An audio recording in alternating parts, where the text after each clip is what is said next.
নমস্কার সকলকে। আমি পাপিয়া চট্টোপাধ্যায়। আমার গল্প বলার পেজে সবাইকে স্বাগত। প্রথম গল্প চুজ করেছি একজন ভাইয়ের সাজেশানে, খোকাবাবুর প্রত্যাবর্তন। সবাই জানো কবিগুরু রবীন্দ্রনাথ ঠাকুরের লেখা। তো প্রথমে একটু বলে নিই একটা কথা। খোকাবাবুর প্রত্যাবর্তন এই ছোট গল্পটা সব প্রথম প্রকাশ পায় সাধনা পত্রিকার অগ্রহায়ণ সংখ্যা।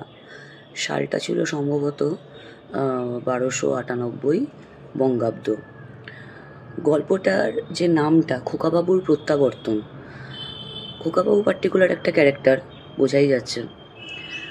তো এই গল্পে খোকাবাবুর প্রত্যাবর্তন একবার হয়নি বলেই আমার মনে হয়েছে, বারবার হয়েছে। কেন হয়েছে সেটা যখন গল্পটা বলবো তখন জানতে পারবে।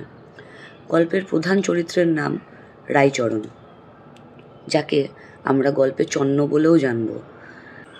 রাইচরণ বাপমা মরা অনাথ একটি ছেলে। মাত্র 12 বছর বয়সে সে একটি বাড়িতে কাজে যোগ দেয়। তার কাজটা কি ছিল?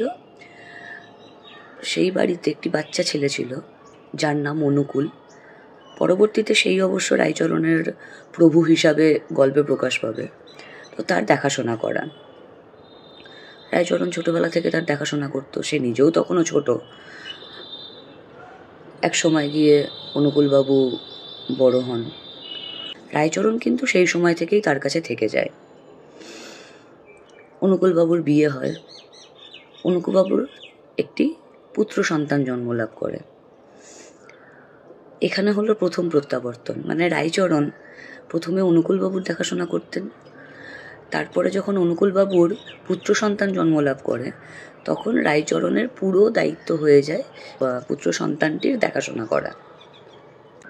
তো ওই যে খোকাবাবু আস্তে আস্তে বড় হয়, রাইচরণের কোলেই সে বড় হয়, এবং ওই বাচ্চাটির প্রতি রাইচরণের একটা বিশেষ ধরনের এক ভালোবাসা বা দুর্বলতা এই গল্পে রবীন্দ্রনাথ দেখিয়েছেন।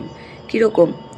একটি বাচ্চা ছেলে দুরন্ত হবে, খুব স্বাভাবিক ব্যাপার। সে আস্তে আস্তে কথা বলা শিখবে, আধো আধো বুলিতে কথা বলবে। আগেকার দিনের বাড়িতে যেটা চৌকাঠ থাকতো, যেটা এখনকার বাড়িতে বিলুপ্ত, তো সেই চৌকাঠটা সে হামা দিয়ে পেরোবে। তো এই সমস্ত কিছু খুব সাধারণ ব্যাপার, কিন্তু রাইচরণের কাছে এই জিনিসগুলোই ছিল মানে অসাধারণ একটা কিছু।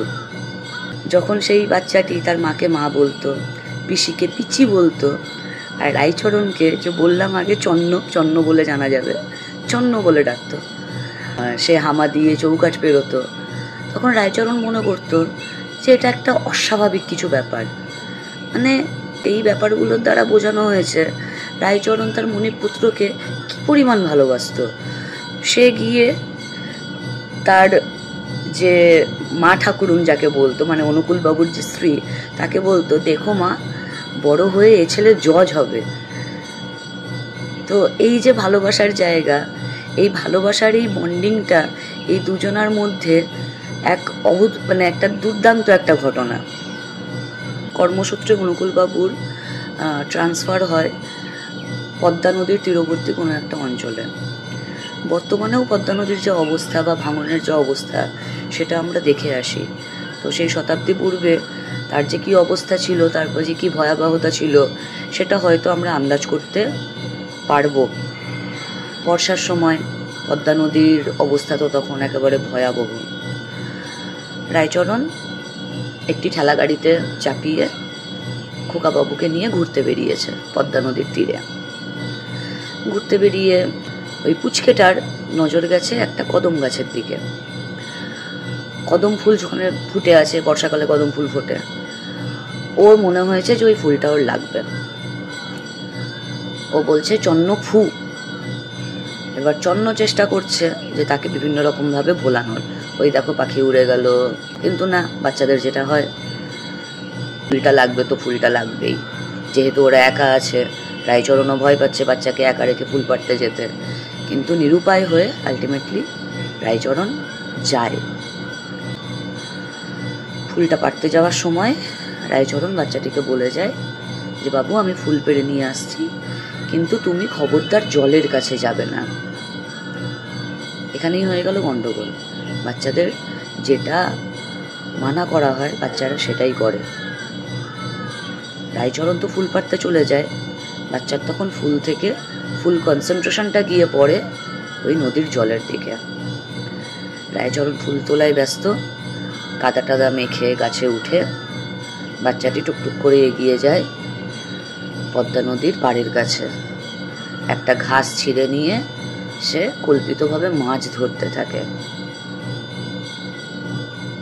পদ্মা নদীর ভাঙনে চারপাশে তো ঝুপঝাপ জলের স্রোতের আওয়াজ, এগুলো ছিলই। রায়চরণও খেয়াল করে না, ঝুপঝাপ আওয়াজ হতেই থাকে। ফুল পেড়ে এক গাদা ফুল নিয়ে এসে দেখে তার খোকাবাবু ঠেলা গাড়িতে নেই। পাগলের মতো খোঁজা শুরু হয়।